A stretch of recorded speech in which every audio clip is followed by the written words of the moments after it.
بسم اللہ الرحمن الرحیم۔ اگر زکوٰۃ وصول کرنے والے عامل نے یعنی حکومت کے نمائندے نے خیانت کی، زکوٰۃ ضرور ادا کریں۔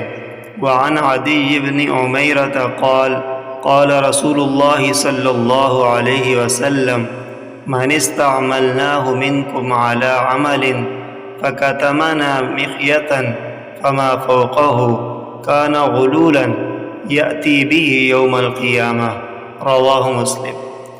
حضرت عدی بن عمیرہ بیان کرتے ہیں رسول اللہ صلی اللہ علیہ وسلم نے فرمایا، ہم تم میں سے جس شخص کو کسی کام پر مامور کریں اور اگر وہ ہم سے ایک سوئی یا اس سے بھی کوئی چھوٹی چیز چھپا لے تو یہ خیانت ہوگی جسے وہ روز قیامت لے کر حاضر ہوگا، رواہ مسلم۔